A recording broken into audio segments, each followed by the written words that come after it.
O Brasil vive um período conturbado na política e nesta segunda-feira o Procurador-Geral da República, Rodrigo Janot, denunciou ao Supremo Tribunal Federal o presidente Michel Temer pelo crime de corrupção passiva. Essa é a primeira vez que um presidente da República é denunciado ao STF no exercício do mandato. Sobre o assunto eu converso agora com o cientista político Israel Gonçalves. Israel, esse é o pior momento para um presidente da República? Sim, com certeza. Até não apenas para o presidente, como para a própria República, porque é a primeira vez em mandato, né, que um presidente é acusado de corrupção passiva, né, e pode ter até mais crimes aí envolvidos, porque esse é um crime comum. É importante diferenciar que, por exemplo, que a ex-presidente Dilma Rousseff, o crime dela foi de responsabilidade. É por isso que o Senado julgou e ela sofreu impeachment. Como corrupção passiva é um crime comum, e é por isso que isso é inédito, o próprio Senado não precisa julgar. O que acontece? Essa documentação da Procuradoria-Geral vai para o Supremo Tribunal Federal, que pode fazer duas coisas imediatamente. A primeira é ouvir as partes, tanto o Ministério Público quanto o Presidente da República em exercício, aí, que é o Michel Temer, ou já enviar direto para a Câmara dos Deputados Federais. No caso, parece que ele vai enviar direto para a Câmara, que terá que por 2/3, ou seja, mais de 342 votos, se aprovando a denúncia, volta para o Supremo Tribunal Federal e o presidente é afastado por 180 dias e nesse período tem que ocorrer o julgamento. Então, como é um crime comum, corrupção passiva, quem julga é o Supremo Tribunal Federal. Israel, explica pra gente o que é a corrupção passiva. Então, a corrupção passiva é quando você é conivente com um processo de corrupção. No caso, em específico, eles estão falando do áudio que o Joesley Batista, que é um grande empresário brasileiro, foi visitar o presidente da República numa noite e numa quarta. O áudio foi feito em março, mas foi divulgado agora mês passado. E no áudio aparece o presidente sendo conivente com compra de um outro procurador da República, compra de sigilo do até ex-deputado federal que está preso, Eduardo Cunha. Então, o próprio empresário, ele fala de vários processos de corrupção e o presidente, no áudio, e ele não nega isso, e é um fato importante, fica ouvindo e confirma no final todo o processo. Então, ele participou, né, ele ouviu, porque qualquer servidor público, tendo ciência, e qualquer cidadão, né, mas principalmente o servidor público tendo ciência de qualquer ato de corrupção, ele deve imediatamente comunicar isso ao Ministério Público, né, ou ao responsável aí para a investigação. Nesse caso não ocorreu.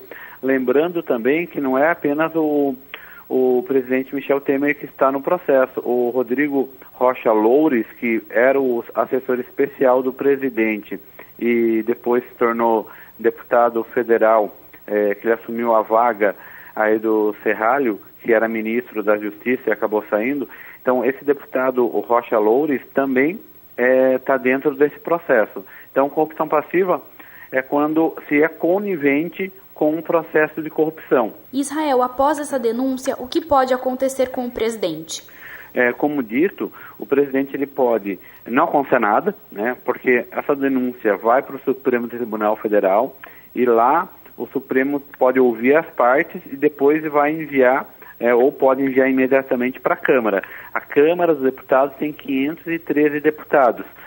E é a Câmara que aprova a denúncia do Procurador-Geral, e não o Supremo, né? Porque hoje o cidadão comum, ele pensa o seguinte: houve uma denúncia para um juiz, o juiz vai pedir, vai ouvir as partes e já vai julgar. Não. No caso do Supremo, o Procurador-Geral, ele envia para o Supremo não pode já abrir o inquérito e começar a julgar o presidente. Quem tem que aprovar é a Câmara. E ali é uma questão política e não jurídica. Se o governo Michel Temer tiver a maioria, ou seja, tiver mais de 173 deputados, porque ele precisa, o Michel Temer lá na Câmara, ter uma pequena maioria. Por quê? Porque 2/3 aprovam, ou seja, de 513 342. Então, é um grupo muito grande de deputados para votar a favor do processo, para abrir o processo. Votando a favor do processo lá na Câmara, aí sim, vai para o Supremo Tribunal Federal, e ali no Supremo é que começa o julgamento. Só que quando for para o Supremo, é muito importante o ouvinte entender isso, o Michel Temer é afastado automaticamente por 180 dias, e quem assume a presidência do Brasil é o presidente da Câmara, o Rodrigo Maia, do DEM. E aí, nesses 180 dias, tem que julgar. Se não julgar, o presidente volta para o posto, ou se ele for inocentado, ele volta também. Se for condenado como corrupção passiva, ele pode pegar de 2 anos a 12 anos de cadeia, que é algo inédito, né? Imagina um presidente sair do seu posto, da presidência, e ir direto para a cadeia, né, por corrupção passiva. Então, isso é o que traz também a este governo muito instável uma outra polêmica. Então, o governo tem que se virar rapidamente aí dentro da Câmara para ter os votos suficientes. Senão, é muito provável que o presidente seja afastado. Só para terminar a minha ideia, mas eu acredito que o governo tenha, né, uma base consolidada e não vai deixar passar essa denúncia, não. E quanto tempo todo esse processo pode levar? Como eu disse, agora que foi protocolado no Supremo Tribunal Federal, quem é o relator? É o Rodrigo Fachin. O Rodrigo Fachin é o relator da Operação Lava Jato, e ele que vai assumir esse caso. Ele pode fazer o quê? Ele pode querer ouvir o Ministério Público e o próprio Michel Temer.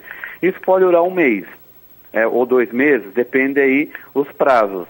Agora, acredito que ele não vai fazer isso, ele vai pegar a denúncia e já levar para a Câmara, e isso trava a pauta lá na Câmara. Então, acredito que em 1 mês isso já vai estar resolvido na Câmara. Se caso for aceita a denúncia na Câmara por 2/3, aí demora no mínimo mais 180 dias. Mais uns 4 meses, né? Porque aí tem o julgamento, aí tem que ouvir as partes, já com o Michel Temer afastado. Se caso lá na Câmara o governo tiver a maioria, ou seja, mais de 173 votos, aí já é arquivado o processo e o governo continua como está. Claro que a crise política não para, porque, como dito, né, é a primeira vez que um presidente é acusado de um crime como esse no mandato, então provavelmente a oposição, os movimentos sociais vão estar nas ruas, vão estar criticando o governo, e isso continua isso continua caracterizado como uma instabilidade para o governo, que ele vai ter que ir respondendo a essas demandas. E nesse momento, a população, os brasileiros, eles podem fazer alguma coisa? Sim, o principal fator hoje da população, do cidadão comum que nos ouve, é pressionar o deputado federal, que vai ter que votar pelo arquivamento ou pela continuidade da denúncia. Em Limeira e região, nós temos o deputado Miguel Lombardi. Ele é um dos responsáveis em votar sim ou não pela abertura do inquérito. Então, o que se deve fazer? Ligar para o deputado, não para esse, mas para os outros deputados, ligar para a Câmara, né, para pressionar os deputados para que estes, né, votem conforme o desejo de cada cidadão. Ananda Pérez para a Rádio Mix.